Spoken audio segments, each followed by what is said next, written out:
We back deep. No, we didn't. No, not the 6-7. Not the 6-7. Not the Steelers cap is back on. No! No! No! PTSD!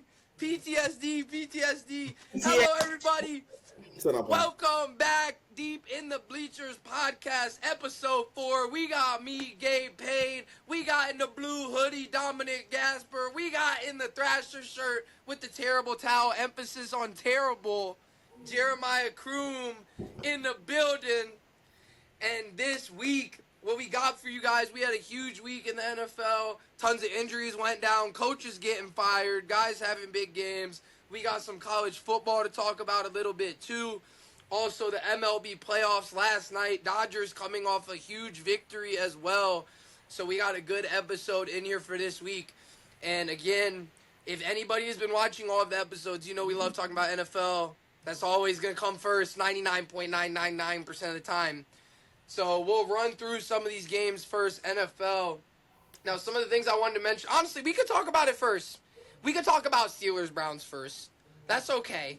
I'll accept defeat on that one and take my L with grace because I got two Steelers fans in here, and they're telling me the whole time they want to talk about the Steelers game, and I'm like, y'all, I don't really want to talk about the Steelers game. That was all Dom. That wasn't me. I cover all the games. No bias here. No bias. Okay, fine. Dom, you're chomping at the bit, buddy. You could go first, bro. You could go first. Talk your talk. First things first. Shout out to the Steelers' offensive line. That's the first thing I'll say. That's 2 weeks in a row that we've kept 40-year-old Aaron Rodgers clean. So that's something to be very proud of.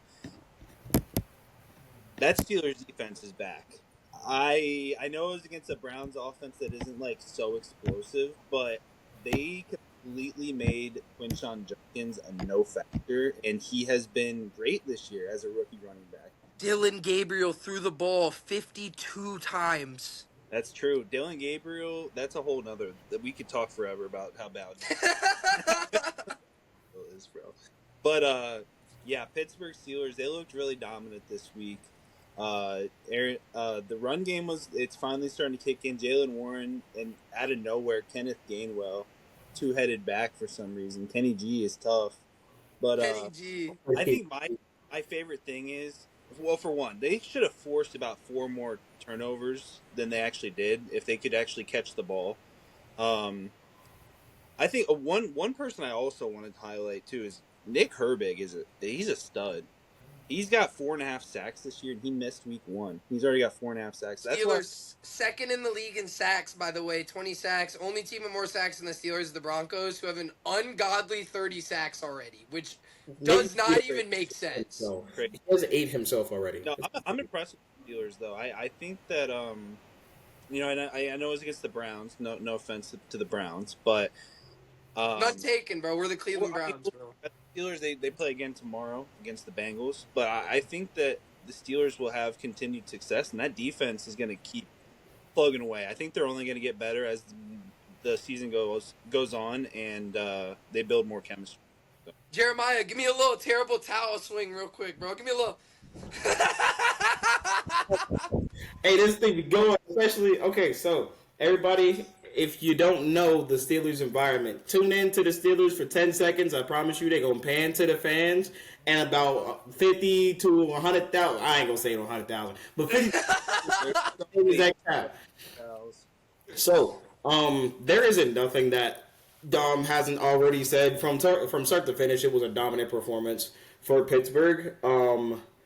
I don't honestly know where you guys are going to go, Gabe, and I'll leave that to you when it's your turn to discuss, but the one I will say is the Steelers have a rough schedule coming up. Or not yesterday. Last week's big win against Cleveland, and then tomorrow's game against Cincinnati. They're going to be tone setters for the rest of the season. Cincy. Okay, yeah.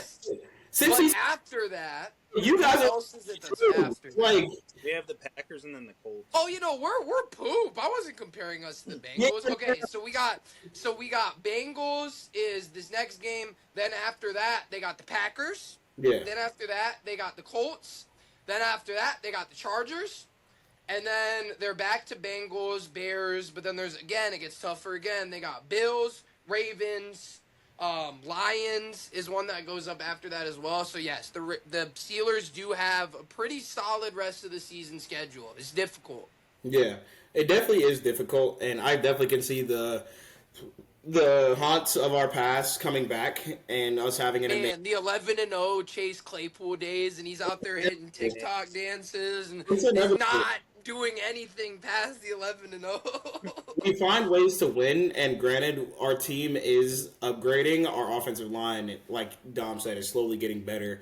Aaron Rodgers feeling slowly more comfortable in our system. Doesn't matter that he's immobile. It doesn't matter that Myles Garrett is coming at him. When you're getting the ball out of your hands in 2 seconds, doesn't matter how fast the bull rush is. Doesn't matter how fast anybody is off the edge. Nobody's going to get to him. So the way they've constructed this offense is really well made. Darnell Washington, I love the fact that he got involved in the game plan, and I wish they would more because nobody is matching up with him size for size at all, especially on the goal line. So when you have him, and then you have the athleticism of Jonnu and Pat Fryermuth, you can get away with 2 to 3 solid receivers on your roster. So I'll pass it along to you, Gabe. But it was just overall dominance for real. But Okay. So you guys both are. We know you're both Steelers fans, which I'll say, congratulations, you beat the Cleveland Browns. I'm just kidding. Congratulations, you beat the Cleveland Browns. I just want to turn this into a Dylan Gabriel hate session. I'm gonna be honest, because I literally going into last week, anytime Dom knows this too. I'd see all the comments talking about, oh, put 12 in there, put 12 in there, push Shedeur in the game. And I'm like, bro, I haven't seen a good quarterback since Bake, and that's the only good Browns quarterback I've seen in my whole life. So I just wanted either of them to succeed. I wanted either Dylan Gabriel or Shedeur to succeed, and I did not care who it was.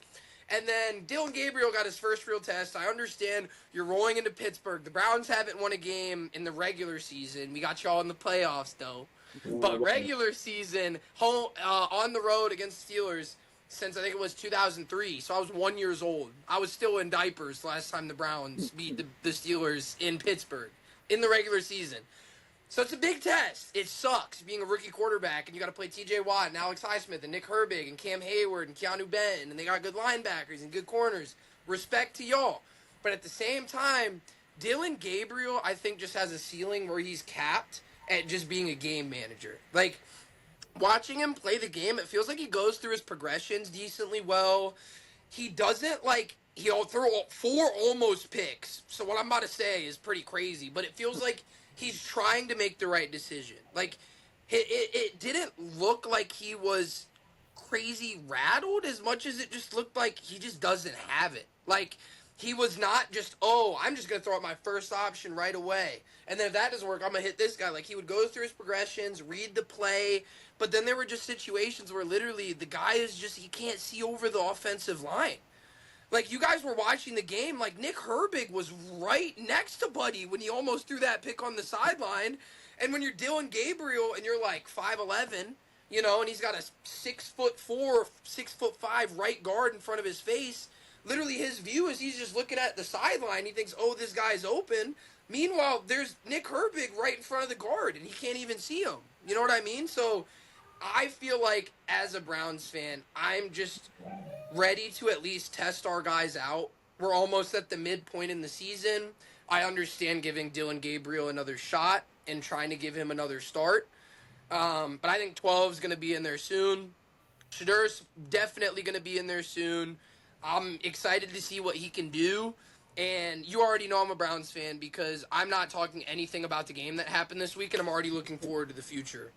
That's how you know I'm on Browns fan perspective. I'm like, oh, Steelers game, we lost. Let's get 12 in there. Yeah. But I'm ready. I'm ready to see Shedeur get in the game. I think Shedeur is just, he has a much higher ceiling than Dylan Gabriel, by far. And that's just a fact. Everybody knows that.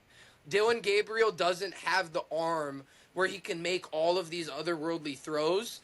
That, again, I'm not saying Shedeur is making right away, but you know he has much more potential in that arm than Dylan Gabriel does. Bro, just imagine if the Browns had a quarterback like that Baker Wow, yeah. guy. Wow. See, Would now be amazing, wouldn't it? let me raise you this question, right? With the personnel that you have this year and the offensive line that you have this year, do you think Shador is going to look any different or any better than what Dylan Gabriel is looking right now? Me and Dom actually did this off call the other day, which is funny. So the Browns' offensive line this year is absolute garbage, but the big guys that are on our offensive line and have been for the last couple of years are still doing their job. Jack Conklin's having a down year, but what is it? Batonio and Teller are still doing their job this year, based on PFF grades, is what we were looking at. But the biggest thing, so our guards are locked, set, they're fine.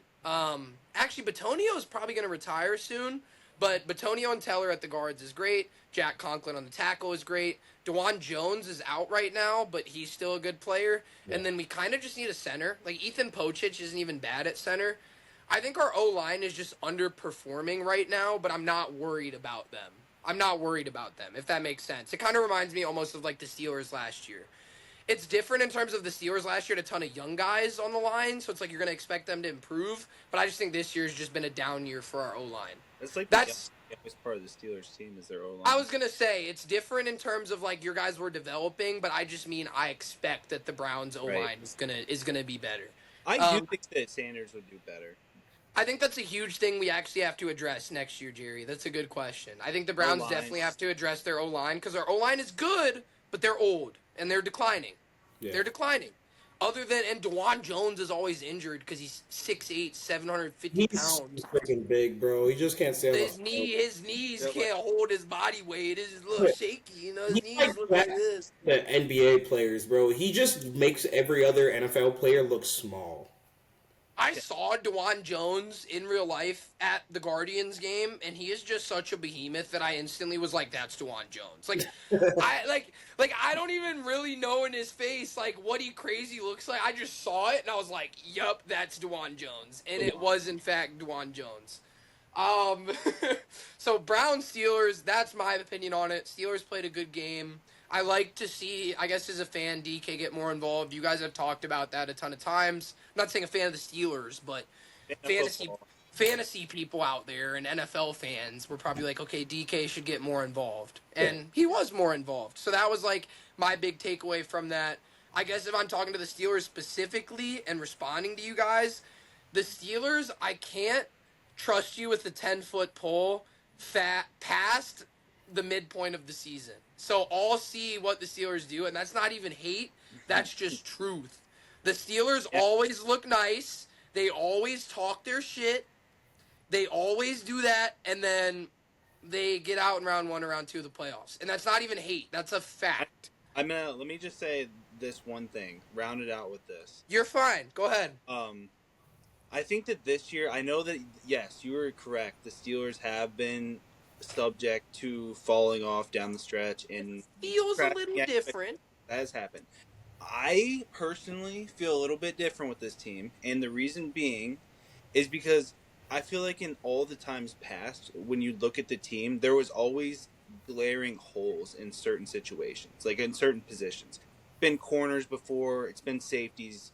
Linebackers. Linebackers. O-line. Nah, not really O-line, but defense as a whole was horrible around like the 2016, and that's why they couldn't win championships back then, is because that offense was so crazy and the defense was horrible. But right now, the Steelers don't have a spot where I'm like, they at least don't have a serviceable guy in an area. There was like the one fault that everyone hits him for is receivers, just because they have DK. Calvin Austin's hurt right now, so then after that, it's like Roman. I don't even think any other receiver I think Roman Wilson got one target. I think those DK and Roman were the only two to see any targets. So that is a problem. But I'm hoping that there's been rumors they're going to trade for one. We'll see if it happens. But then if that happens, I feel like the Steelers, you could then say almost, I don't see. Honestly, I don't. Jeremiah, also, what do you feel about that? Because I talked with him about this the other day, and I was like, I agree with you. Like the safeties aren't like amazing, but he was just saying at least serviceable, right? So, I mean, what do you feel, Jerry? You think the team feels any different, or what you think? The way the DBs are set up right now, I don't mind that we don't have a top tier safety. I mean, we traded away our top tier safety for a top tier And corner. he's not even top tier anymore. That can, yeah, exactly. Minka's taking a dive, which again, Love Minka. The Steelers front office making moves that obviously make sense to them, that makes sense to nobody else in the league, but we're not worried about other people in the league, you know? But I think our DBs aren't an issue mainly because we can move them around so much. Darius Slay, I feel like Darius Slay is of course, outside corner. He's always going to be an outside corner. You're never going to put Darius Slay in slot unless you have to, right? Jalen Ramsey has gotten reps at safety. He's gotten reps at slot corner. He's gotten reps at outside corner. And Deshaun Elliott's looking a little bit more healthy. We still have Jabril Peppers. I don't know. Did he have an injury designation for this week? I know he got injured last week. I didn't see that. Let me look that up real quick. I got my browser report. I didn't see him on the injury report. I don't think he is. Jabril Peppers is also somebody who, has experience, can come in and make plays and stuff like that. I feel like our worry this week, or our worry this year, and it keys to what Gabe said, later on in the season, it's going to get a little scary because I said this like a pod or two ago.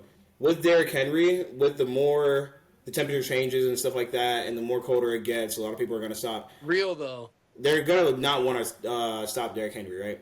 Our offensive game has been spotty, and Aaron Rodgers looks amazing right now. When it gets cold and we need to run the ball, I don't know how effective our running game can carry us as far as, whether it's deep in the second half or if it's just halftime and we have to go get a possession because, the other team gets the ball. It's just situational things where I don't necessarily know if our running game will be there, and obviously we get our passing game through our running game. That's why you get tight ends involved. You get play actions, you get the tight ends in open space and stuff like that. When you can't run the ball, it makes it a lot harder. So that's my only concern about the Steelers. The defense is looking way better than anyone except me and Dom ever expected it to look like. So. Okay, let's chill. People knew the Steelers' defense would be pretty good. We trade away Minka and we get an aging Jalen Ramsey.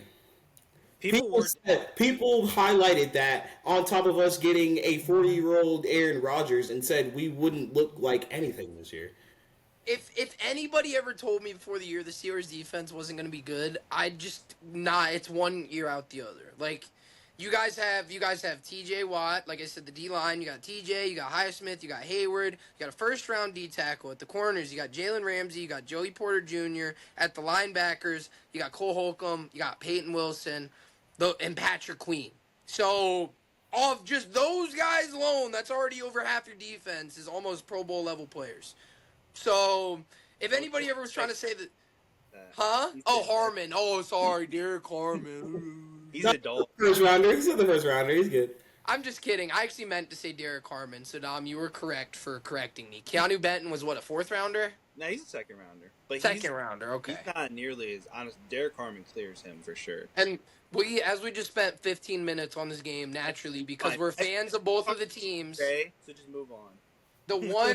The game that I want to address next, we could try and roll through some of these quickly. So last week we had, I'm looking at the schedule right now. Okay. So we had Broncos, Jets. Don't need to talk about that one. One thing I want to say. Broncos and Jets. No, the only thing I want to say about that, I don't think Aaron Glenn is going to stay in New York for long. I don't think the quarter... When does a Jets coach stay for long ever? But, you could see it. And got absolutely frustrated with him at the end of the first half. I don't think they scored another point. Or if they did, it was a safety or something like that. I don't know. They got 2 points somehow. Seahawks, Jaguars, the only breakdown I have of that is JSN is an absolute beast, and we'll get back to that later. Bro just churns out 100-yard games like it's nothing right now.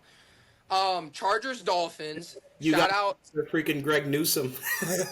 And look at getting toasted for 60 years. The Steelers, they'd say, oh, Tyson Campbell's over there? Let's go get him. Let's go get him. Oh no, poor guy. That trade made no sense to me. As a side point, at first I thought it was actually decent, but I wasn't. But I didn't know that Tyson Campbell kind of fell off. Like as somebody who didn't watch Jaguars games, I thought Tyson Campbell was good. And then when I really did a deeper dive, I was like, oh, Tyson Campbell's kind of shit. He gets burned. Uh, So does Greg Newsome. So.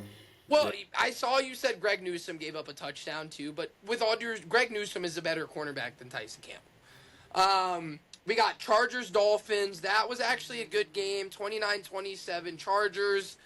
Shout out Clutch Herbert. I will say that. Shout out Clutch Herbert, Lad McConkey, Mr. Ladarius. Big reception, but again, I don't really have much to say about that game. The only thing Chargers, go ahead. As they blew my spread.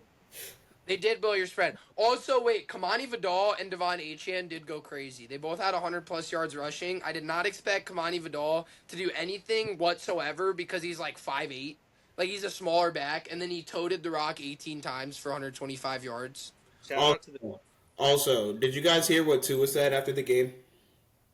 Oh, I think I did. Yeah, where he he kind of threw a shot at Mike McDaniel. Not even kind of. He threw a shot at Mike McDaniel. He shot at everybody in the building except himself. Like, all the accountability he was claiming was towards other people who didn't have it, towards the leadership. It starts with the leadership who don't have accountability. You threw 3 picks. You haven't looked good this season. You threw game-winning picks against the Bills, I believe. I don't see how... If you're Tua and you're in a situation where you lost your wide receiver 1, everybody else has to step up. You obviously have to step up, and you air out dirty laundry about people not going to player-only meetings and all that. In my opinion, I thought Mike McDaniels was going to be the first person to go. I think they should just trade away Tua and just restart, bro. I don't even think a team would want Tua. I really don't. I don't. There's so much risk involved if you were a team trading for Tua. And it's so much risk involved, bro. It's so much money. So much. The contract, too. Aside from even the injury risk, the contract is crazy, bro. Yeah, I thought Tua was going to be, like, pretty How much is Tua making? 50 like, legitimately. It's got to be 50 plus. But yeah, Tua had such high expectations, bro, and for the amount of money that was on his yes, exactly. You can see Gabe's face. The amount of money that was on his contract, he's not what he was supposed to be. Tua. So his contract he signed in the summer of 2024. Do you guys think it's over or under $200 million? It's over because he's making $50 million annually. Yeah, 4 years, $212 million schmackaroonies. Yeah, that's 50 That's 53. You're paying a quarterback $53 million who is going to do that in a press conference and then go out there and act like it's all not on him. Yeah. I don't get it. That organization is going to be set back a few years because, like you said, he signed that in 2024. That's you said a 4-year contract? 4 years, yeah. Yeah, dude, that's shocking. Yeah, you still got 2 more years that you are not going to, like you said, they're not going to find a trade partner for him. That's 2 years you're going to have to pay him for. Guaranteed. Yeah. Like, I know it kind of sounds crazy to say. Okay, I'm gonna make a crazy statement. Obviously, Tua Tagovailoa is much better of a quarterback at this point than, like, Deshaun Watson. But to me, I feel like NFL teams would look at it a similar way of just, like, we just don't want this guy. Like, we just don't want this guy. He gets paid too much money, doesn't play good on the field. It just, 2 things don't add up. Another game? The only difference in those situations is when Deshaun got paid, he was still a borderline top 5 quarterback. He led the league in before he got hurt in Houston and stuff like that, and then he got paid after that. Wait, but they were didn't going Tua off lead the league in passing yards too? Side point. Didn't Tua lead the league in passing yards that year Tyreek had 2,000? Like almost 2,000. I mean, yeah. If Tyreek had close to 2K, he might have. I'm not sure. Because I think so. It was Reek and Waddle Reek and Waddle combined for like 3,300 receiving yards or like something insane. So Tua, I'm actually gonna look at this because I actually used to definitely believe in Tua, and it's so weird that was But I don't go think you ahead. would. I don't think you ever thought Tua was a borderline top 5 quarterback, did you? Oh, No, no, no, Yeah, no, that's no. what we all thought. Deshaun Watson, at Deshaun Watson's best, he was definitely a top 5 quarterback. So that's what I'm Yeah. saying. Like he Oh had yeah. years to back it up and the resume to back it up. So it made sense outside of all the off the field issues he had. It made sense to pay him $50 million. And Tua did lead the league in passing yards that year. what do He you had have? Yeah. Okay. 46-24. So it was like a kind of down year in terms of quarterbacks were going dumb, but he was first in the league in passing yards, 70% completion percentage. He still did have 14 interceptions. Not amazing, but he did Yeah. throw for league leading passing yards at almost 70% completion in a still Mike McDaniels led offense. Let me look over the rest of these. Again, Rams Ravens. Rams beat the crap out of the Ravens. We knew that was going to happen. No Yeah. Lamar. Yeah. Um, Ravens are great. Cardinals Colts. Just kind of a game where the two teams suck. But why did Jacoby Brissett throw for 320 I yards? was gonna ask, does that create any quarterback controversy? Because we know the struggles that Kyler's had with uh with a less talented roster and skill sets and stuff like that. Marv got hurt during the game too. Brissett could have won that game. He's just a career backup. To me, that's it is what it is. Cardinals play. Cardinals played the Colts. It was You said 30. that the Colts are good. Yeah, I was actually gonna correct that. Still feel like at this point, obviously the Colts record is good. It's just crazy that the Colts are good right now. They're really 5-1. And Yeah. we'll get to that I, also. We'll get like to, I'm just so used to calling the Colts bad. Like that's literally why my brain was just like, oh Colts, like oh they're bad. I get they never usually have a top 5 receiver, and they never usually have not a bell cow receiving room, but a receiving room similar to Green Bay's, where you don't know who's going to be the wide receiver one. It could be Alec Pierce one week, it could be Pittman one week, it could be Josh Downs. You never know. After T.Y. Hilton was gone, it has kind of been like that. T.Y. Hilton was a dog, by the way. So Colts game 31-27 Colts. Now we got something we actually want to talk about. Just because. But Panthers 30, Cowboys 27. Everybody probably knows where we're going with this already. What did Rico Dowdle say? He said they better. buckle it in, man. He said they better buckle up. Rico Dowdle, another 200-yard game back to back. That was crazy. I don't understand why Rico Dowdle morphed into Prime Barry Sanders this year, but that guy is going absolutely crazy. What was his final line? It So was he he had 230 plus all-purpose yards, and yeah. I think so. There was something I seen online. He got $6 million from the Panthers. The Cowboys went out and got Javonte Williams for 3. Rico could have been in Dallas and could have been there at running back 1 and could have had as much carries as Javonte has for $3 million more. If you would have paid him $3 million more, I'm sure he would have loved to stay in Dallas. Everybody loves Dallas, but Honestly, I feel like some guys sometimes just need motivation to be as cold as they are. Like I yeah, don't know if you guys like agree or disagree with me on this, but like I definitely think so. This I'll go off on a side tangent, which I don't want to make like a whole thing. But some guys just like turn up more when they feel disrespected. Like I feel like Baker could have never been where he's at right now if he stayed with the Browns. And that's not me even like being salty. I would love to have Baker Mayfield back. But I feel like the fact that he left, got cut 2 times, and then he goes to a situation where it's just way better than Cleveland is a massive reason why he's better right now. And I just feel like, bro, I mean, we saw Rico Dowdle clearly is fueled by, being pissed at the situation. If he had one great game last week and he came out and said, you guys better prepare for next week when we play the Cowboys. That the second the game's over, he's already like, oh yeah, I'm trying to beat their ass. You know what I mean? Like, he's already thinking about revenge right away. Yeah, Rico's a beast. I don't think a lot of people knew that he was going to, continue to put up 200-yard games. But I feel like at this point, too, I think at minimum has earned a 50-50 share with Chuba, if not more. So he definitely those 2 weeks helped him a lot. Just about the game in general, I'm gonna say shout out to my guy Bryce Young, because a lot of people already a Yeah. couple weeks of the season, lots of people were saying it's time to trade Bryce Young, just scrap it all, get rid of him, and move on. And I feel like Bryce has put together a couple solid few weeks, and he's winning his team's games. So he's got 10 passing touchdowns this year already, which is one less than he had his whole rookie year. So I feel like he's starting to make some strides, and he's starting to figure it out a little bit. You know, like you were kind of talking earlier about the smaller quarterback thing, man. It's a big adjustment for guys like that, like just learning how to be good in those situations. So shout out to the Panthers. They look pretty good this year, honestly. Yeah, I've met high school freshmen bigger than Bryce Young, and he still be out there balling. Right?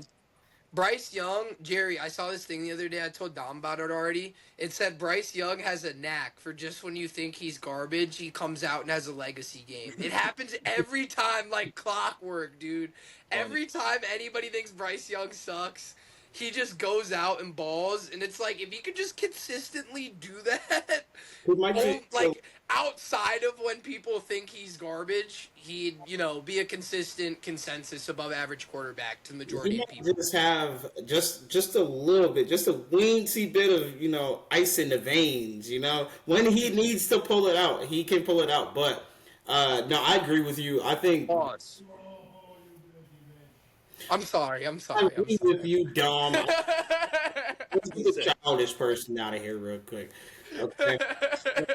Bryce Young definitely took steps, and not even just steps in the stat sheet, steps like in the eye test. Like when you go and you see Bryce Young either needs a drive to run out the clock or needs a drive to go get some points late in the fourth quarter, your mindset goes to, okay, live bet turnover. Okay, live bet turnover on downs, live bet freaking interception, something like that.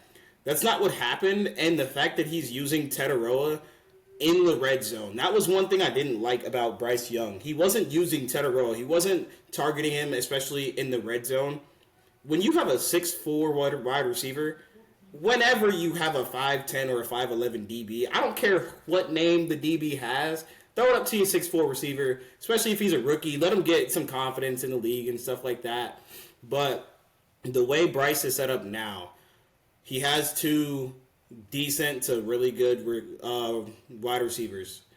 I would say he has a decent wide receiver room, but Xavier Legette, every single time I see him, he's always doing some other stuff. I don't know if you've seen the play that he had last game, but he had the ball. He caught it for like a 1 or 2 yard gain. Instead of just going down, he sees Rico Dowdle and just decides to flip it to him. And it wasn't even a design or anything like that. Rico was just watching the play, and he just, oh, shoot, the ball's in the air coming to me. I got to catch it and make a play. It was one of the most, least, judgmental decisions you could make as a wide receiver in a position like that. I don't trust anybody else but Tetaroa, but it seems like they're giving him a little bit more help than what he's had in the past. For sure. I think Tet was they were trying to involve him, but it just wasn't effective. Cowboys secondary is always a great week to get your receivers to start turning up. Yeah. So if you play the Cowboys, you're gonna attack them boys, man. Trayvon Diggs talks so much stuff, but once he's outmatched, you can tell he's just he's not gonna stop anybody. And then one game too. So we got a few more games left through the schedule. We'll talk about. We're gonna skip Patriots Saints. Actually, I will say the Patriots are cold. I'll just make that a quick thing. The Patriots are cold. I like Drake May a lot. I think their offensive talent isn't even that insane outside of Drake May, and they're still finding a way to produce. So if Drake May gets a true elite number one wide receiver, and that's not even no shade to Stephon Diggs. If it was prime Stephon Diggs, amazing. It's not the same Stephon Diggs as it used to be. He's still a very solid, serviceable NFL wide receiver, but by no means should he be the best receiver on your team anymore. I don't know. Kayshawn Booty looking good, bro. It's going solid. He honestly has a lot of just solid receivers like Yeah. Demario. Yeah. Yeah, but he's elevating them to that point. Before Drake May was there, those guys were nothing. You know what I mean? He's Booty. elevating his receivers to that level. Defense is playing really well for them too. Niners, Buccaneers. I know it was an injured everywhere kind of game, but shout out Bake, down all 4 of his top receivers, 30-19 victory for the Buccaneers. One game that I really want to break down is Bills Falcons. Are you guys actually worried about the Buffalo Bills? Buffalo Bills, 2 primetime losses in a row, and their offense just doesn't look how it normally looks right now. Like, the Falcons defense is very good. You're going in facing a tough team on the road, which is crazy to say because I know the Falcons were going into last week 2-2 because I think they already had their bye week. But their defense is crazy. But the Bills just don't look right now. So either you guys could jump in on that one if you want to. I mean, yeah, go ahead. Do you want to go? You go first, Jerry. I was literally just gonna bring up the Fred Warner injury. And Oh man, that changed That is sad, bro. season, but I think the Bills have a huge problem on defense, and I won't say it's everywhere, but right now it is everywhere because they can't stop a number 1 receiver. Stephon Diggs had a great revenge game against them. He had over 150 yards. They made Drake London look like a fantasy hero. He had 10 catches for 150 plus. And then you have Bijan and Algier getting whatever they want in the zone runs. I don't think that defense can hold up nearly as much as they did last year. Dom, go ahead. I'm just gonna say the defense is definitely a problem. I think that's kind of obvious. Also, it's kind of crazy that the Falcons are beating the Bills like that, and they got shut out 30-0 a couple weeks ago. But that's a whole nother thing. That's what a bye does. I'm not necessarily concerned about the Bills right now. I think honestly that's mostly just because Josh Allen. I think that's why I'm just like I can't count them out because, I mean, you're seeing right now what a Lamar Jackson does for the Ravens. I feel like it's a similar thing for the Bills with a Josh Allen. Those guys just elevate your team to winning games. So I can't necessarily say I'm counting the Bills out yet because the offense is good. It just needs to be more efficient, and when they get the ball and given their opportunities, because James Cook has been a non-factor the last couple weeks, and they were 4-0 in those first 4 weeks, and look what James Cook was doing. So offense is really good. I'm not gonna pull the panic button on the Bills yet. We'll see. I would agree with you. I don't think so either, but right now they have some issues they got to figure out. So we did see the Monday game, Bears Commanders. I'm not gonna lie, I would talk about that one, but I was kind of busy Monday night. I didn't watch that game. Crazy. I saw there was the game-winning field goal. Caleb Williams looks to be legit. Commanders are still kind of coming back a little bit, trying to figure out what things work for them. Since you didn't if you watched it, Jerry, go ahead, bro. Since you didn't watch it, they got that game-winning field goal because it started raining like crazy, and Jaden Daniels couldn't hold onto the ball. Like that was the. I was going in my room to go to bed. It was 2 minutes left. They came out of the 2-minute warning. The very first play, Jaden Daniels fumbles the football, and they go down and get a game-winning field goal. If he would have held onto the ball for 2 minutes, they would have got it. But kudos to the Bears for actually, getting opportunities off of turnovers and doing something that they rarely do on defense is get stops. So good job. And then last one before we have a new segment for you guys, so watch out for that. Lions, Chiefs. Juju Smith-Schuster might be the first guy ever to have a picture where he's got blood all over his face after a fight and lose aura points for that. Aside from that, the actual game, Chiefs 30-17. Mahomes is in his absolute bag so far this year, which again, we'll get back to. But 30 Chiefs, 17 Lions. The Lions right now are another one of those teams. It's like all the teams that were kind of competing last year for the Super Bowl, they just don't quite look like themselves. I think this was the Chiefs' best offensive game I saw them play yet this year. But when I say those contenders that don't look the same, I mean the Chiefs, I mean the Bills, I mean the Lions, and I mean the Eagles. None of those teams look like how they did last year. And the Lions is one of those where I'm more worried about the Lions than the Bills, I feel like. Lions defense is not very good. And I think you see the Lions, it feels like them running trick plays all the time. is like they're trying to make it look like Ben Johnson being gone doesn't hurt. Like they keep trying to run all these little trick plays and like they're working kind of, but like I feel like it's got a different tone since Ben is gone. I don't know. Yeah, I'm the Lions. I'm not like, oh shoot, hold on. Lions. I'm not necessarily too concerned. I see what you're saying. I think out of all those teams you just mentioned, I would say I'm honestly most worried about the Eagles. The Eagles, okay. Say the Eagles. Lions probably next though.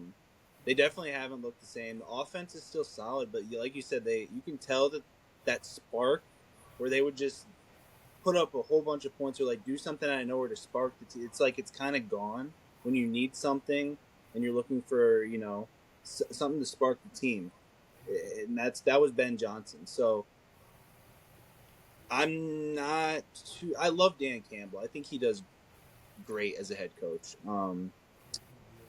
I think the Lions just won't be as crazy good as last year. I think they'll still be a good team and make the playoffs and give some teams some runs. But yeah, we'll see. I don't know. Lions, I'm like kind of concerned, kind of not, kind of thing. It's like weird. I feel like they're in that middle ground. Mm-hmm. Yeah. I agree with you. I feel like going into the year, I kind of was feeling that way too, and now it seems like he's going to be that way. Like, still the Lions, I feel like will be about a 12-win team, but it's not like last year where you have 15 wins, going into the playoffs. Because they have great players. They have great key players. That's like the biggest thing that I think that will keep them afloat. Like, their good players are great. Yeah. I was going to say, Jerry, take it away. I feel like that's definitely something, like the spark that you said, I feel like that's something that the defense or the Detroit offense needs, especially like when you have like Gibbs and you have Montgomery and you have Amon-Ra.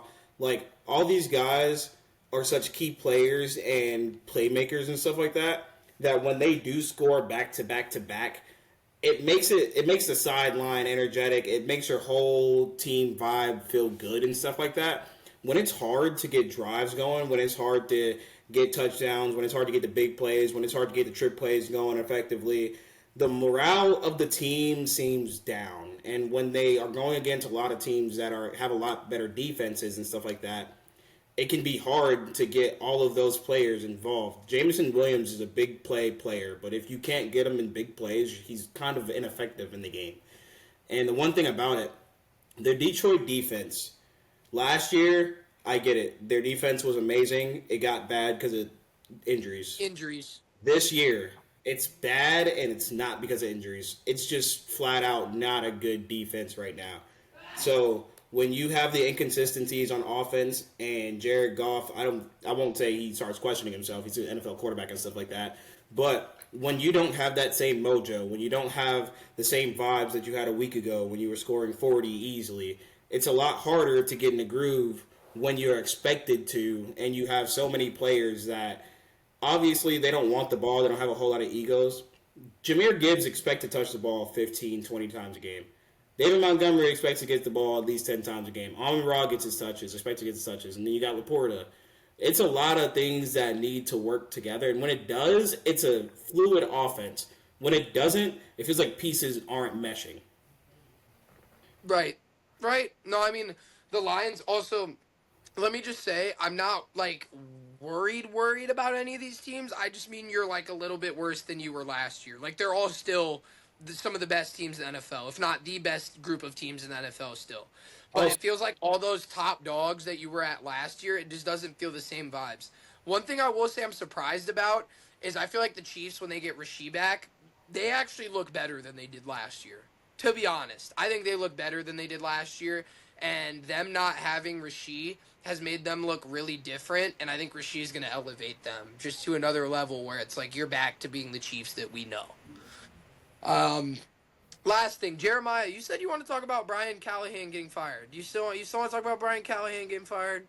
I just want you guys' opinion on whether or not it was his fault or the situation he's in. Because, like, here, I wrote this down and I'll lay it out for you guys real quick.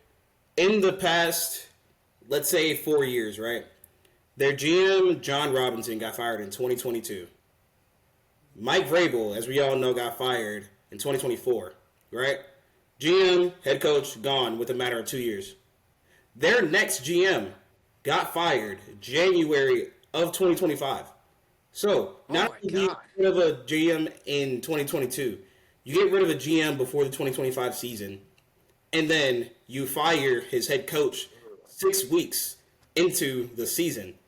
Mind you, wasn't the same GM combo that was there last year, and now you have Right. an interim head coach, somebody who is obviously doesn't have a year under his belt at the organization as a GM, and you have a rookie quarterback with no path to lead him on. It doesn't make sense to me to fire Brian Callahan. He wasn't doing great at all.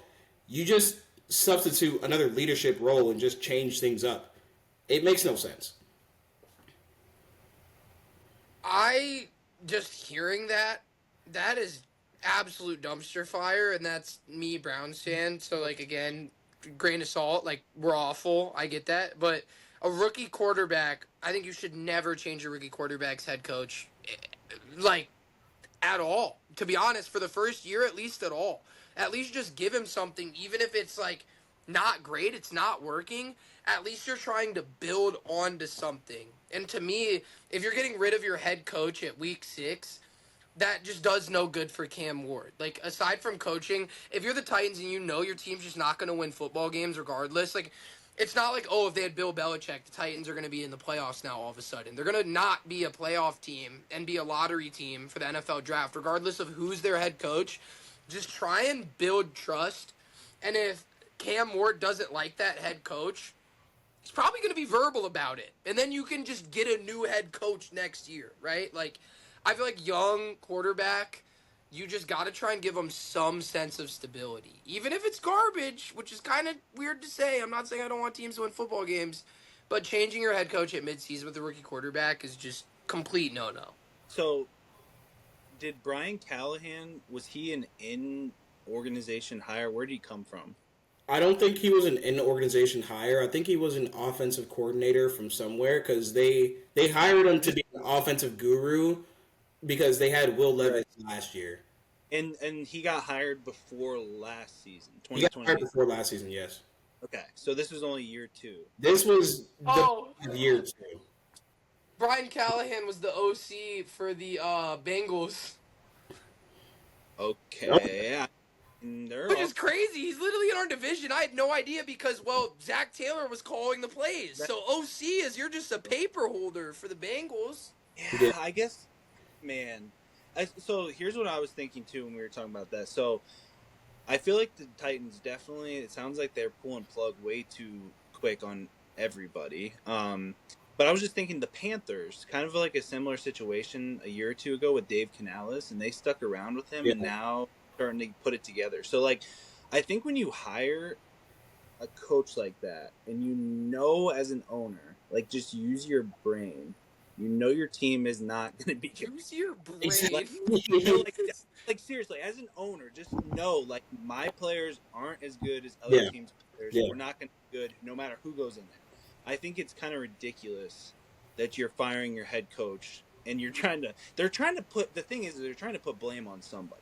The owners don't want to take blame. They got to put it on someone else. And I think that's horrible. Because it, like you said, Gabe, it doesn't matter who goes in there to coach them. They're going to be trash. It's absolutely horrible. So I think that's crazy that they're doing that. And now Cam Ward is going to be, he was already in an unknown of like, you know, it's going to be more of an unknown for him, and it's just going to hurt him more. It's going to set him back. He already said we're all ass. They're still ass. Yeah. Now they just have a different coach. Like, that to me would just piss me off. Like, Cam Ward's got to develop a whole new relationship with a whole different head coach midway through the season of his rookie year, and they're still going to be ass. And it didn't seem like they wanted to play for Callahan, mind you. Like, they were in games where that were very winnable in the third quarter and probably earlier in the fourth quarter, that, like, it just seems like nobody wants to commit to what Callahan has going on. But when you have a top tier or a bottom tier offensive line the past 2 years, when you have a bottom tier defense for the past 2 years who your best defensive player is an aging Jeffrey Simmons, when you have an offense who is 3 years, 4 years removed from Derrick Henry and doesn't have a reliable 1,000-yard rusher, and your best receiver is 30-year-old Calvin Ridley. That's your wide receiver one. I don't understand how any owner, any GM can blame a coach for not getting that team anywhere at all. Mind you, he didn't have a great record. He was 4-19. He's probably going to be 4-20. For the amount of talent on that team, you just need somebody to lead you through the year. You need to have a steady voice in the locker room. When you have Will Levis, and you have Mason Rudolph, and you have a rookie, Cam Ward, it's hard to win more than 4 games. Yeah. Also, I'm going to slide past that. We went through the whole week of the NFL schedule, which, by the way, I know we get, no listeners, but we'll test it out. We'll see if that's a format to go by. Just go through game by game. If you guys like watching 3 grown men scream at each other, you'll probably like the new segment. So we're going to do something new this week. We're going to talk about, so I'll give a rundown real quick. We're just going to run through top 5 quarterbacks, running backs, and wide receivers. Now, these lists that we're all going to compile for you, it's for this season, how they're playing right now, combined with what we know about them from the past. With a heavy criteria being on how they're playing this year. Right. But still, it's going to be a combination of how they're playing this year with a huge, huge emphasis on that, also with what it is compared with the past. And we're not including guys that are currently injured. So for quarterback, that means no Lamar Jackson. That means no Joe Burrow. For running backs, who's injured at running back right now? Practically all the running backs are healthy right now. Here. You got James Conner, Austin Eckler, and Najee, and they weren't going to be top 3 anyway. Whatever. And receivers right now. I would pick Amarion if he was healthy, though. But if he kept playing, good possibility. Receivers, I don't know if you guys put him in there, but CD's been out, I feel like, enough games this year where I didn't include CD. No CD. So, and this is also going into this week. So this week, Garrett Wilson just got injured. Emeka Buka just got injured. Puka Nacua just got injured. However, we're talking about going into this week. So we're basing it off of weeks 1 through 6. How the guys were playing right there. So I don't know if anybody's eager to start. I think we'll start with quarterbacks. We could make this a whole 2-hour thing if we just argue with each other on every point. So I think we'll actually have each of us, let's say we run down each position group first. So if Dom wants to do quarterbacks and then Jerry does it and then I do it, and then we'll discuss after, okay? Because this is the first time, guys, by the way, that we're hearing each other's answers as well. So just I'll start for the first one. Hey, if you want to go through one by one, from 5 up or on. No, we'll do our whole 1 through 5 list, and then if you want to get on somebody's neck, just go at them. Okay, so we're gonna say 1 through 5 first, all of ours. I'll go first, and then you guys can decide to go second. I don't care, and third, but I'll go first. We'll just run through it quick, and then we'll discuss. Okay, so quarterback. Right now, I got at 1. This year. I got Patrick Mahomes. 2, Josh Allen. 3, Baker Mayfield. 4, Dak Prescott. 5, Jared Goff. Jared Goff. Not Jerry's bad. already ISU. Let's go run it through, Dom. You want to go next, Dom? Go ahead. I want to hear Jeremiah's. Jeremiah's? Okay, let's go, Jerry. All right, spoiler, no Pat Mahomes. I already told you guys, but the viewers don't know. All right, number one. You can shake your head all you want. This is my list, okay? Number 1, Baker Mayfield. Baker Mayfield, number 1, yes. Number 2, I'm going to say Josh Allen. Josh Allen's been a dog. Number 3, I will also go Dak Prescott. I don't know if you put him 3, you might put him 4, but Dak Prescott's having a heck of a year.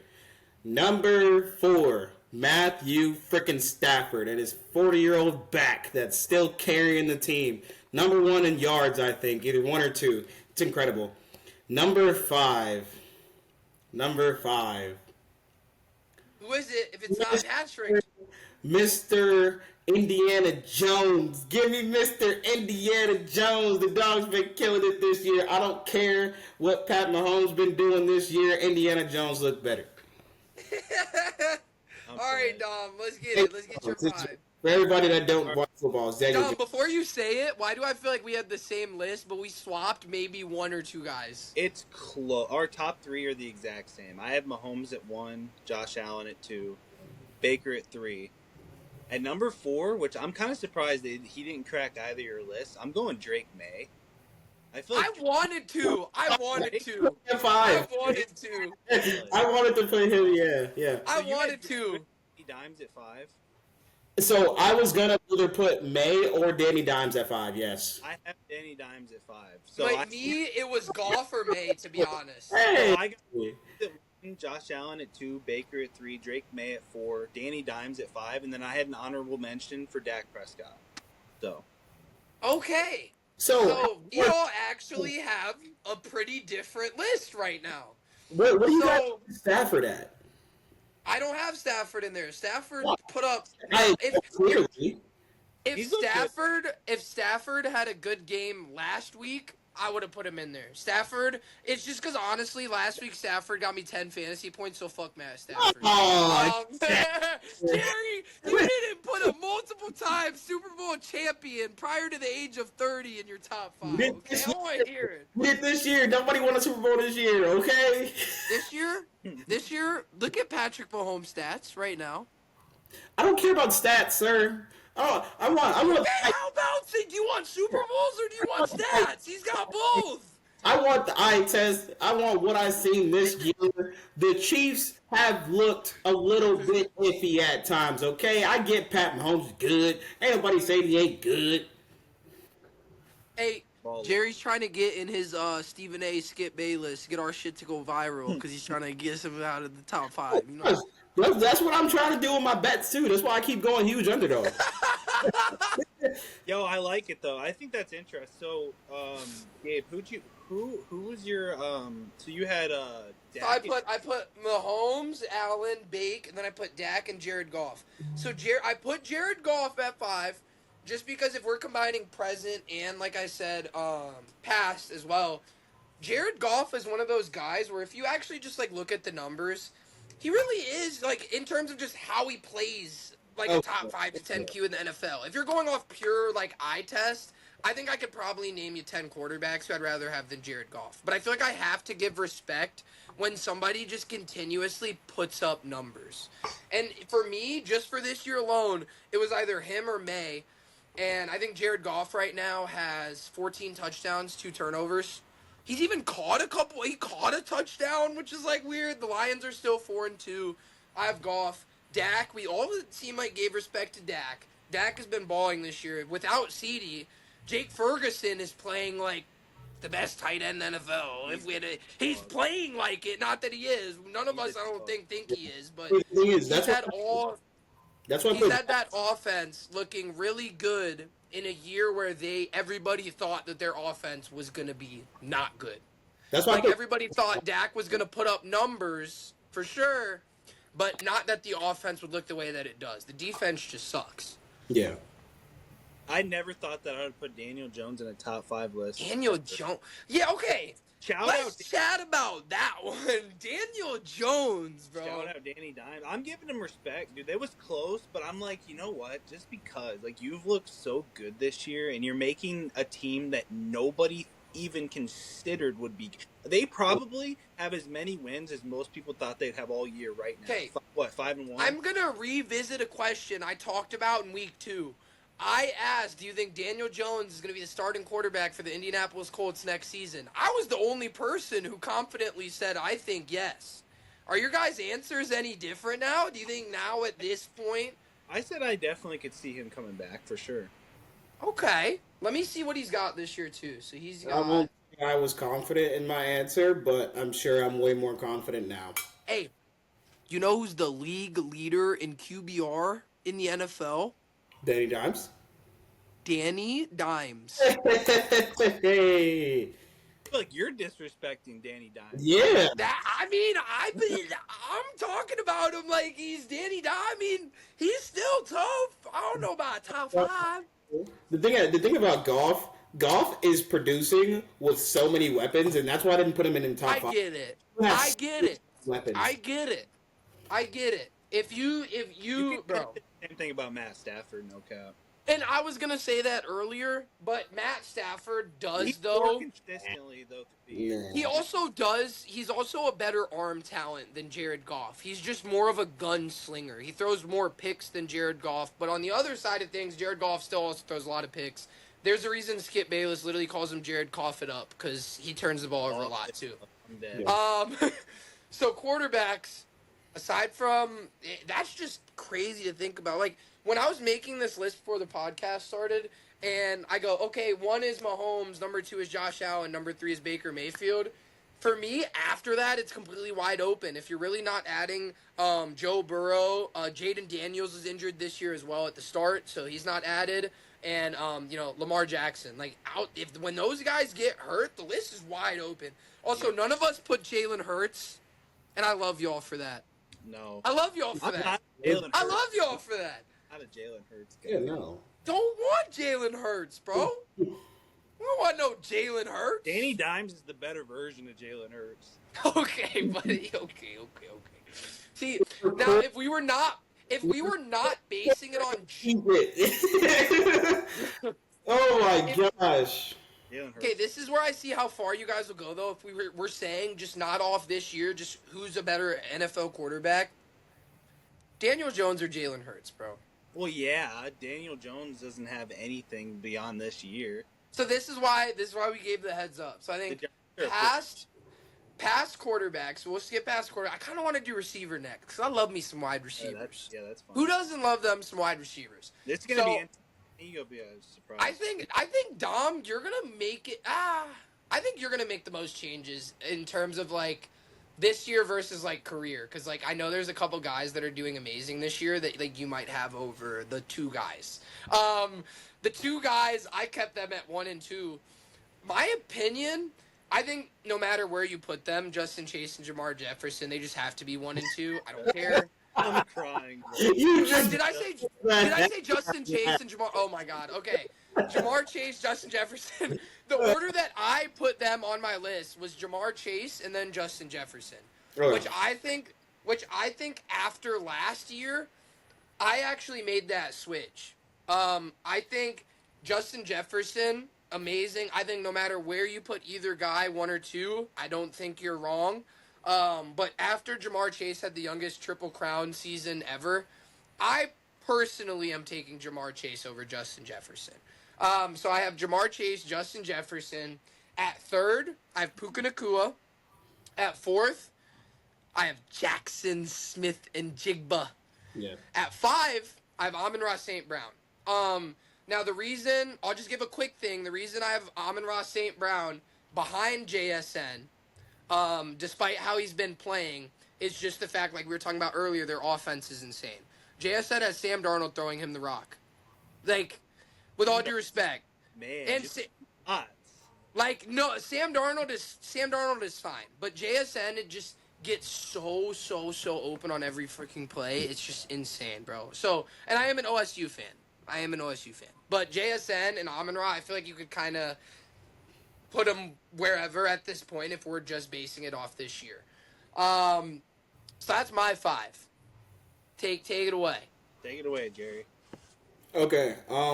So number 1, Puka. I got Puka Nacua at 1. I know he just got hurt, but he's had one of the best seasons. He had one of the best seasons ever. No, not even the Puka thing. You know what I just realized I forgot? I still wouldn't add him. I want to give an honorable mention to George Pickens right now. I have to give an honorable mention to George Pickens. Not even Puka at 1 is why I did this. I was just like, I didn't put George Pickens on there. Yeah. Nah, George Pickens isn't going to make my list. Go ahead. He can definitely be an honorable mention. I have no problem with that. He's been freaking great this year, especially with CD. He's been balling, bro. He's been balling. Better than what people thought when CD went out. So that's he's been balling. So Puka at number 1. I will put Justin at number 2, even though he hasn't looked great this year. It's just, JJ has to get used to his situation, and Carson Wentz, you never really know what you get from him week to week. Justin Jefferson has back-to-back 120 yards games with Carson Wentz. Like, Hey, he's still incredible. Carson Wentz is a gunslinger. He may not win you a whole lot of games. He may not put up a whole bunch of points. He's gonna get a whole lot of yards though. So yeah, that's number 2. Number three, I'll go JSN, and it's mainly because of the last few weeks. But bro has been putting up numbers, especially since not only DK leaving, Tyler Lockett gobbled up a whole bunch of his production last year as well. With him gone and him being and JSN being the top tier number 1 receiver, he's looked absolutely amazing with Darnold. Number four and 5 are interchangeable, to be honest with you. Number 4 and 5 is Emeka Ibuka and Amon-Ra. I won't put Chase in. You went heavy on this year. How you're doing this year? Yes, and mainly because Chase isn't going to have nearly as a year as last year with Joe Flacco, and the way it's setting up to be, Emeka's going to have an amazing year, especially when Chris Godwin and Mike Evans are both on the field, and they can take a whole bunch of defensive presence away from him. But yeah, Amon-Ra, it's the same thing with Amon-Ra. He's been consistent every single year. He's always the third down threat that you have to look out for. Whenever you think that Jameson Williams is going to beat you over the top, you're going to have an underneath route from Amon-Ra. He's going to beat you for 15, 20 yards. So, yeah, fantasy freaking hero Amon-Ra. I wish I would have got him. I didn't get him in any of my leagues this year. I picked Achane instead of him, second round. But I remember he slid to me, and I was like, do I do it? But my first round pick was a receiver, so I was like, I'll take Achane. Getting Achane in the second round is good too, bro. Yeah. No Jamar Chase. No, he left off Jamar Chase. Now, I should have specified how much emphasis we were going to put on this year versus all together. Because if Jeremiah, obviously everybody at home, Jeremiah knows Jamar Chase is top 5 wide receiver in the NFL. It seems like his wide receiver 1 was just this year alone. Don't speak for me. So I'm playing. I know Jamar Chase is a freaking legend. Yeah, Joe Burrow be 1 or 2. Yeah, so it's funny. Me and Gabe, I have the exact same 5 as you, but it's just in different order. Okay. So I have Jamar Chase at 1 this year. And yeah. I think I know his stats aren't like. I think he's wide receiver 5 or something like that in fantasy right now. I think when you just watch him though, it's still Jamar Chase. He just doesn't have the quarterback play to get him the ball. Yeah. Right. And number 2, I have Puka. Respect to Puka. Yeah, I had Puka at 1 and 2. Number 3, I had JSN. Okay. Number 4, Amon-Ra. And then number 5, I had Justin Jefferson. Just because Jefferson hasn't put up enough stats. He still is Justin Jefferson. He's extremely elite. But he just hasn't put up the stats yet. And then I had 2 honorable mentions. One for George Pickens, one for Emeka Ibuka. Shout out both of them. To me, if you have Jamar at 1, I feel like you can't have Jefferson no less than 3. Just because Jefferson is still actually producing a lot more than Jamar.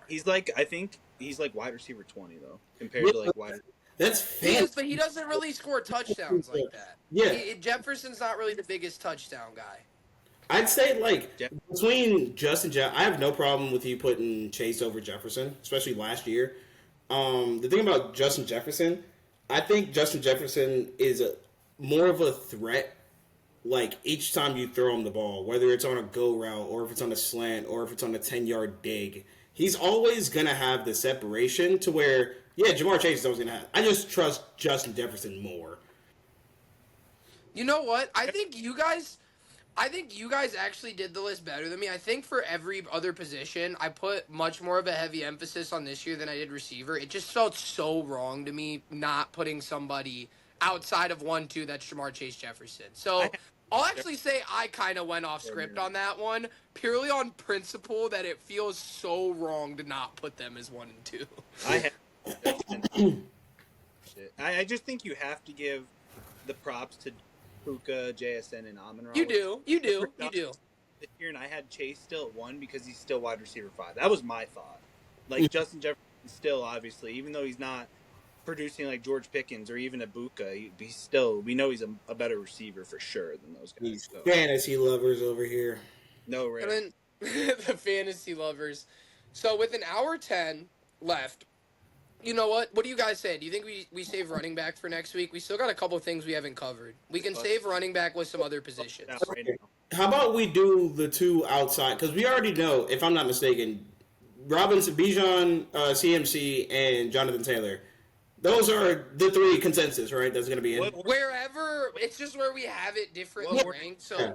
So let's just mine, go two that we want to put, like each that we want to put with those three. well, okay, first we'll run through where we ranked them. But I had CMC, Bijan, JT. That was how I ranked the top three. I put CMC, Bijan, JT. I went Bijan, CMC, Jonathan Taylor. Okay. Different. Oh my gosh. I had Jonathan Taylor, Bijan, and CMC. That's hilarious. Yeah. So I feel like there's legitimately a case for all of them. My thought process was, well, CMC's on the Niners are crappy right now, and the entire offense is on his back, and he's still CMC. I put Bijan at 2 over Jonathan Taylor because, again, if I'm following CMC is at 1 because of his ability to run and catch passes.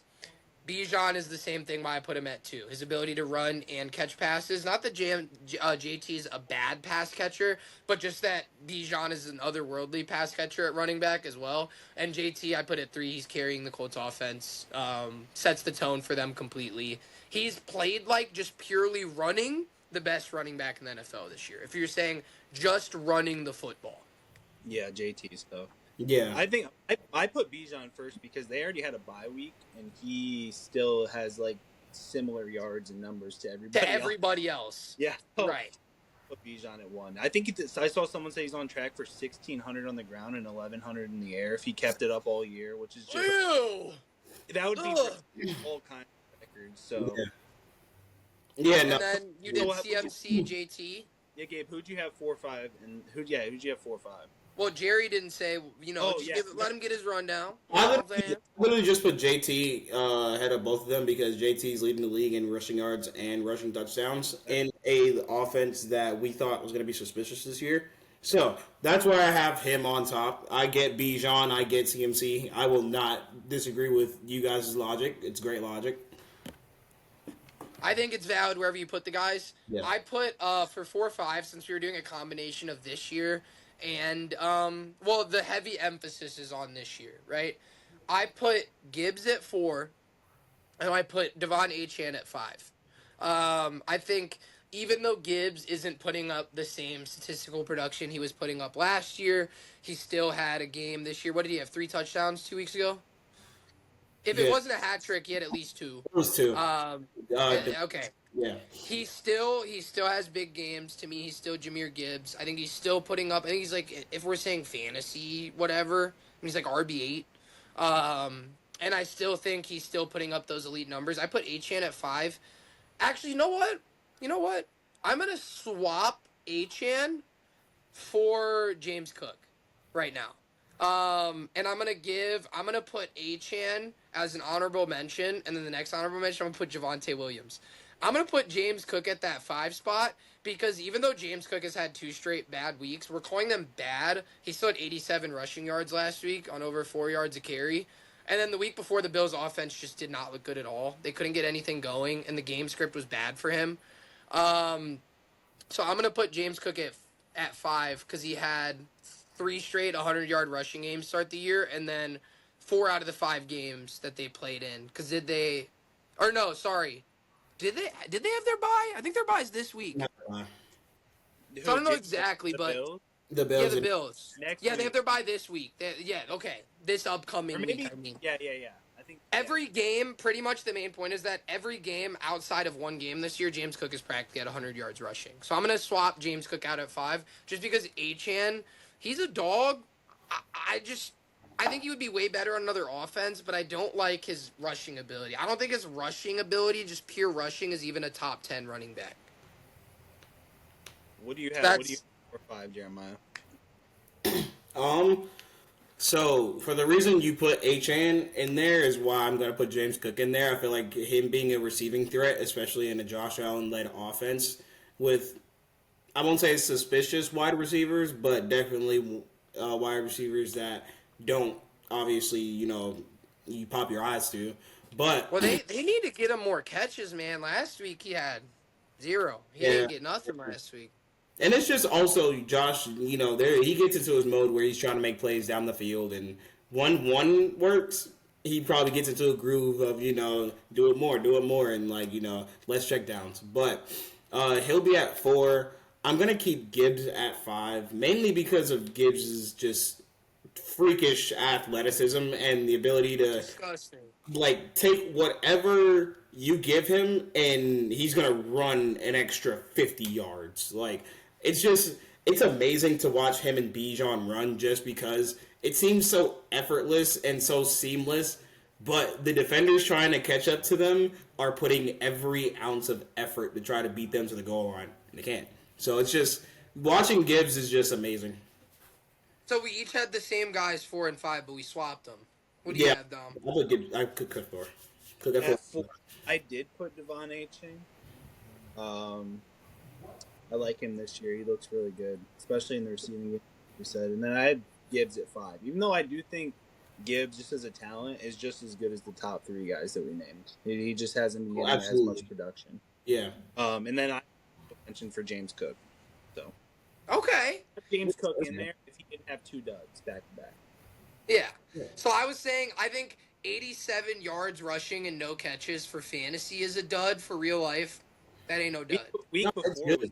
And if I'm being honest, right? I was looking at the stats. Jonathan Taylor is the only person to average over 100 yards rushing. Everybody else is around 85, 90. So that 87-yard game, it's average. It's more than average in the NFL. I mean, By far. So that's something we're gonna try and do more segments for you guys in the future. I actually legitimately like discussing that. I like seeing our little discrepancies and where we have different guys. We all had kind of similar guys, but where we ranked them. I did enjoy that. I'm gonna try and make it quicker for these last 2 because we're at an hour and 15 minutes. First, I don't know. You guys said you didn't want to talk about it as much, but college football last week was an absolutely insane week for college football. I'll try and blow through this one, but the rankings I was talking about with Dom, if you told me, okay, so at the beginning of the season, the rankings were what? They had Texas at 1, then they had Penn State, right, then they had us, OSU, and then they had Oregon was 4th, right? No, it was Clemson at 4, I'm pretty sure. Clemson, oh, God. I'm pretty sure almost Now the rankings are, so OSU is 1. Why am I already? Oh, Miami is 2. Carson Beck led Miami is 2. Indiana is 3. Texas A&M is 4 for the top 4, which is normally what you care about. Crazy freaking week for college football. So Alabama comes back. They get their victory again. They've been going through an absolute gauntlet where they're playing top 25 teams 5 straight weeks in a row. They're 3-0 through that stretch already. Indiana beating Oregon. That was the biggest surprise to me I could have possibly imagined. Francisco Mendoza is legit. He has shot up draft boards. Their quarterback is he's projected to be a top 5 pick now. And going into the year, nobody even know who he was unless you were an Indiana fan. Carson Beck in Miami shooting up to 2 in the rankings. Absolutely wild. Everybody thought Carson Beck was just going to be, oh, he went to Miami so he can go hang out with his girlfriend. And then now they're number 2 in the country. And his girlfriend is an ex-girlfriend. And he's just there balling. I just feel like the college football landscape this week. Oh, and Texas as well. Big victory for them. Big thing, though, that will actually make the discussion. James Franklin being fired. So we talked about guys like Dabo Swinney a few weeks ago. Do you fire him? Do you keep him around? James Franklin was kind of in that discussion. James Franklin is officially gone. He got hired on, what year did we say, 2014? Yeah, so he was going into, this would have been year 11 or 12 for him coaching this football team against top 10 opponents. I don't have it up right now. My computer died where I had it, guys, so I'm a bad host for that. All I know is that versus Ohio State and Michigan, when they were ranked as top 10 teams, he was 1-14. James Franklin, I feel like Dom has been saying James Franklin should be gone for a while. A lot of people have. I definitely agree. But honestly, I don't even. I feel like. Why do I feel bad for the guy? Like I said before we started the show, like he stinks. He probably should get fired. But it seems like he's such a likable dude, and all his players liked him. But it's just time to let James Franklin go. We'll see if Penn State could do anything. Drew Aller out for the year now on that team. So Penn State, man, I don't know. Is it like really downfall of their program? Yeah. I don't think it's like a downfall for their entire program. I think it's a big hit for sure. I mean, you lose your head coach, which I think he should have been gone a few years ago. Because, like you said, he's 1-14 against. Is it Ohio State and Michigan? OSU and Michigan as top 10 teams. 1-14. 1-14, and then you said earlier. I know you don't have the stat pulled up, but I'm pretty sure you said 4-21 against. Yeah, 4-21, top 10. That is just crazy. That's crazy. Yeah. For a program that is consistently in the top 10 pretty much for these last few years, not being able to beat anyone in the top 10 is just crazy. Insane. Jeremiah, what you got, man? You got the arms crossed. I was literally sitting like this because I wanted to lean back. Like sometimes I like lean up and stuff. No, James Franklin. I agree with you. If you wanted to fire the guy, do it before you sign him to a massive contract where you now have to pay him out and he's not going to be employed for you anymore. The one thing about James Franklin, and I completely get it, we knew he couldn't win against top 10 teams consistently. He was losing the teams he should have beaten, and I get that's why you fire him. It just was going downhill fast. I don't see how anybody else comes in and makes that team better when the team was clearly still all the way behind James. Like, I get James as a player's coach and stuff like that, but obviously it's effective because you see how much Drew Aller misses him already. You're going to see how much players either hate playing for their new coach or just like the level of respect and commitment they had to Franklin to where like nobody's going to be hopeful for the rest of the season. They already know they're out of playoff contention. They aren't breaking. Aller's gone too. Season ending. Aller's gone. Season's basically like a stepping stone to next year, and it's got to be a huge one. And the thing about it, a lot of coaches are getting asked about the new Penn State opening. You have to get the right coach, and I mean you have to get the right coach. The only thing James Franklin wasn't doing was guaranteeing you a chance in the championship and giving you wins over top 10 teams. If I'm not mistaken, there's not a whole lot of coaches out there that do that. And James Franklin was one of the better head coaches in college. So you better get the right person in there, because if you don't, you set that program back another 10 years. With the amazing amount of NIL it has, they have a lot of money that they can spend. You know what's kind of funny to me, too? Hold on, real quick. The DC for Penn State, who has a strong chance of being the interim head coach, Jerry, as an OSU fan, do you remember Jim Knowles, brother? Yeah, of course. Yeah, Jim Knowles, just as bad as James Franklin is in big games, Jim Knowles is just as bad, bro. The defense for OSU when Jim Knowles was the DC for us, they never did anything, bro. Never. Ever. In a big game, our defense was bad under Jim Knowles, and he's potentially going to step in as their interim. It's like, you need a new guy. Jim Knowles cannot be your head coach. Yeah, I think the one thing that I'll say about the Penn State, because I was just thinking about the Penn State, you're asking about the program, if it's going to go down. I think one of the biggest hits to when you fire a head coach that's been a staple in your, at your college and in your recruiting, bro. Recruiting. I've already seen a bunch of guys there like, so are you 100% Penn State still? And they're like, no, I'm not. Because when you're school, a lot of the time, 90% of it, honestly, is you're committing to a head coach that you like and you think that you're going to be able to, that's like a massive part of it. And you want to play for guys that, are good coaches. So that's going to be the hardest part, is if you don't find somebody to fill the shoes that, like you said, Jeremiah, you got to find the right guy, because if you don't, you're going to take an even bigger hit for years to come. So So Absolutely. I'm gonna change the discussion just because, yes, I am gonna be the cocky Ohio State fan right now. Um, I don't see anybody touching Ohio State right now for the rest of the year. We can make this a quick thing because like I said, I feel like right now is a valid time to be the cocky Ohio State fan. Ohio State going into the second half of the last Illinois game, opponents were 0 for 9 scoring on them in the red zone. They averaged 5.5 points per game against Ohio State. And we don't even have to talk about what Ohio State has offensively because everybody already knows.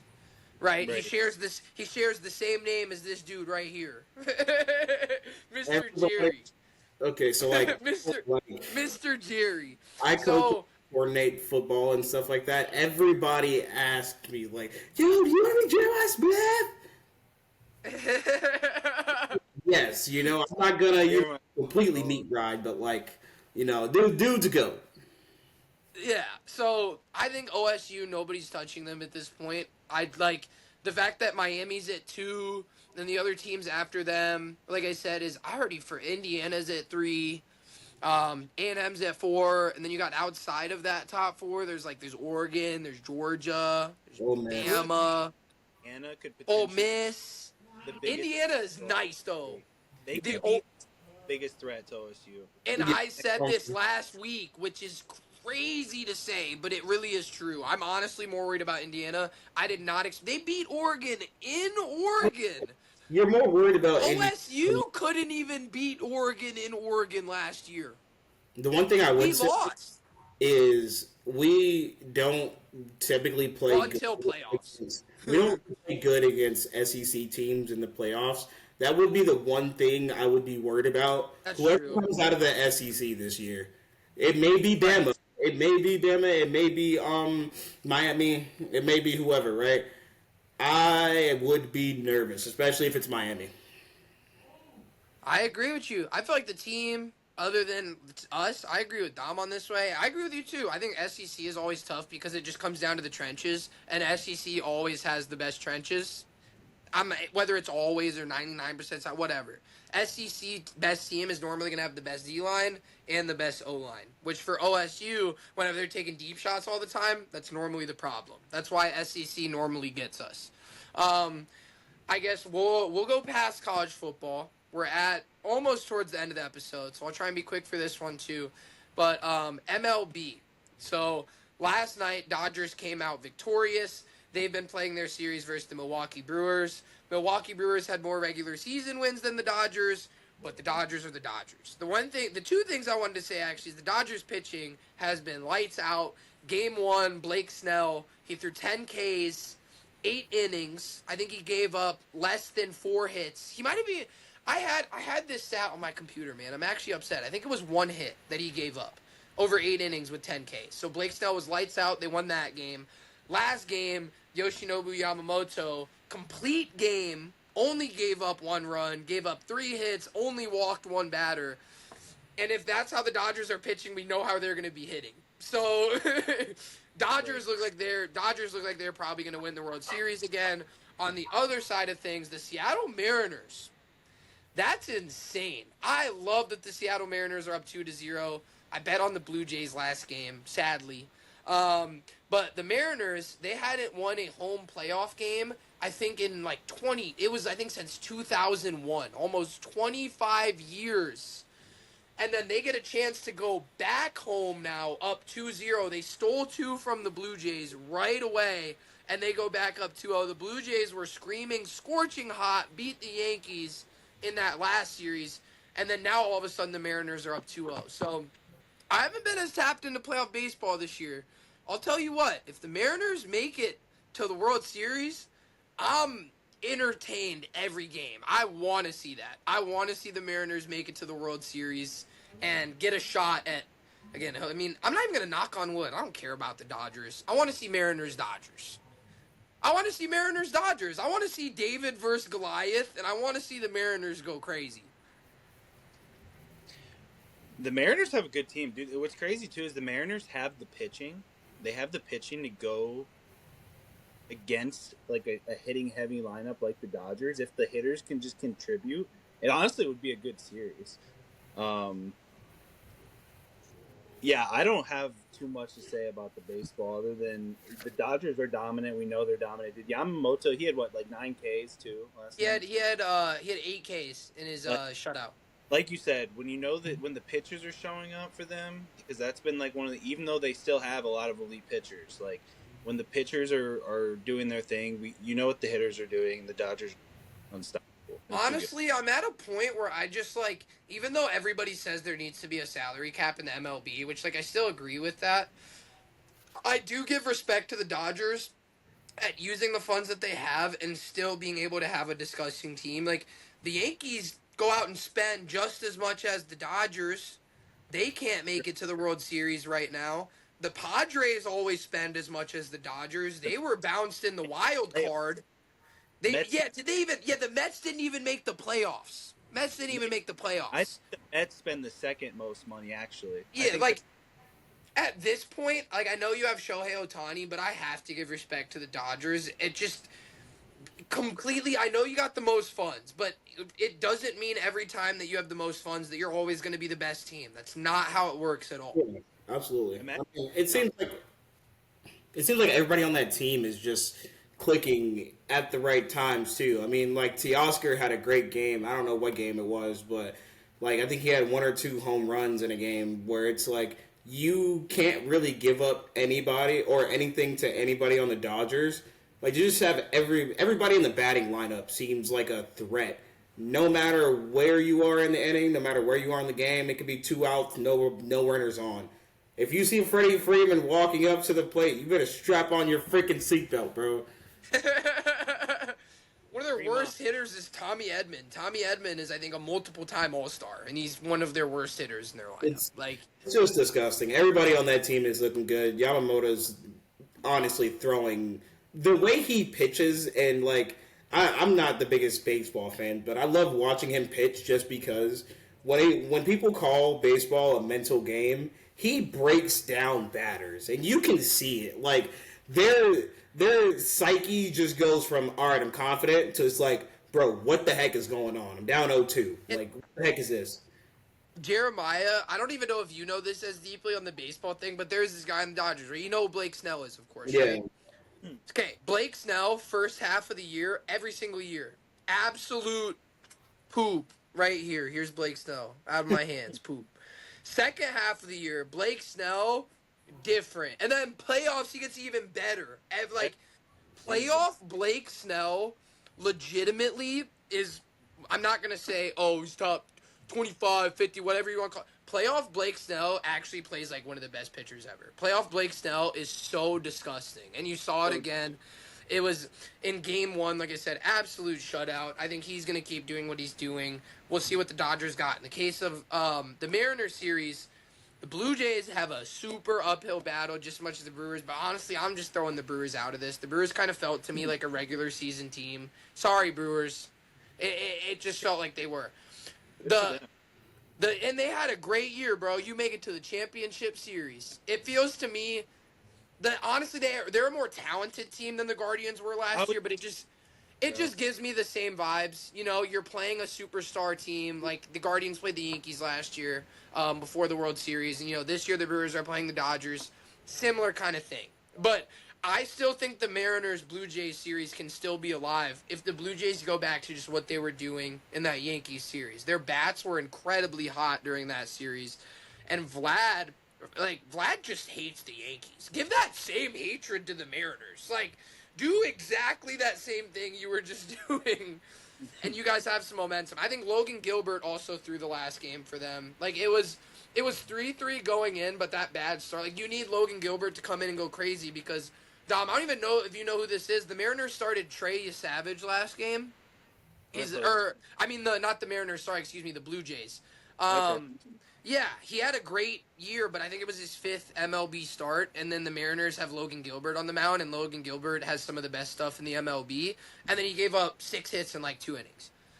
And then at that point, the game was tied, but you just need a better start than that. Like, Logan Gilbert should have you a lead at that point, at very minimum. So we'll be excited to see what happens in the MLB. We'll roll it into our picks, and then we'll close things out. We're going to do our betting picks again. We're gonna continue. I feel like now we're just gonna do 2. It seems like this week we're just doing 2 again. So why not? 5 Yeah, for I 6. was gonna say last week we were 5 for 6, dude. Also, I told you guys. Did we do? Yeah, OSU spread was easy, light work. And then the other one I did was Oliveira. Dom, what did you do? The one that missed was the Chargers -3.5, and screw the Chargers because they were up 2 touchdowns in the fourth quarter point. And then the one that hit for me was I had -3.5 for the Patriots. So And for the 2 lines that I've missed while we've been doing this, they've both been like heartbreaking. right there, If I was right actually there. betting on it, it'd be heartbreaking. Yeah. It would. And then Jerry, what were your picks last week? I had the Bengals plus 14.5. Everyone watching, if you ever see a bet where an NFL team is underdogs by 2 touchdowns, take it, please. It's easy money. And then the other one. Unless it's the Cleveland Browns. No, trust me, if you guys were plus 14, I'd take you guys too. Because you Like- remember, the week that we played the Ravens and Grant Delpit was talking smack, and he was like, "Oh, we're gonna lock down Derrick Henry," and the Yeah. Ravens were like, "Well, we're just gonna slap him, so who cares?" We did lock down Derrick Henry. He had like 30 yards, but we lost by like middle of the road. I think it was like 20 something, and the spread was like 14.5, something similar, and it's still lost. Yeah. And then, But you're right, Jerry. If an NFL team is projected to lose by 2 touchdowns, you should Philly's probably worth take that spread. definitely take them. And then my second one was the New York Jets plus, I believe, either 7.5 or 8.5. I don't And remember. you put plus 7.5. You did do with the touchdown. They lost by 2. They could have lost by a lot more. I wouldn't have even tripped if I didn't hit that because the Jets just are so horrible right now. They're horrible. It's unwatchable for them. But if I'm not mistaken, I don't think, and you guys can fact check me on this. I could be, forgetting some stuff. Have I missed a bet yet? I honestly don't. I You don't- might have missed one the first week, maybe, No, but You missed, yeah. I don't think you have either. Yeah, we went 3 for 3 week 1. Jeremiah hit both his last week, and he hit both of them this week.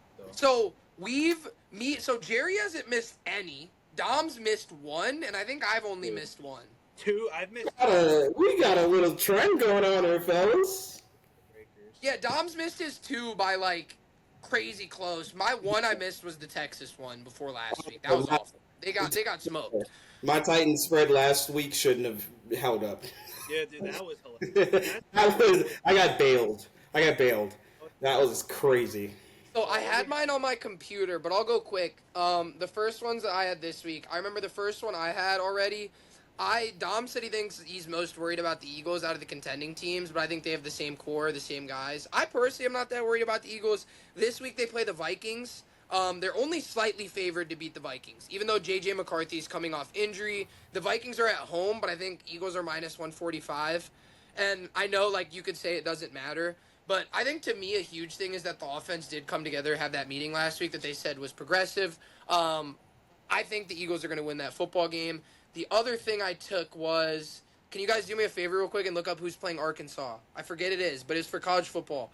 It was Arkansas. Arkansas is 2-4 this year. I remember seeing that, and I wanted to take the team that was playing them their spread. It was on my computer, but they were favored. I think it was -7.5. So I do an alternate -6.5 for the team that's playing Arkansas this week. It's Texas A&M. Texas A&M. Texas A&M. Texas. Oh man. Texas A&M. If Texas A&M is only favored, like I said, -7.5. This shouldn't even be like a test week for you. Yeah, You should dog on Arkansas. What does Vegas know right now? What?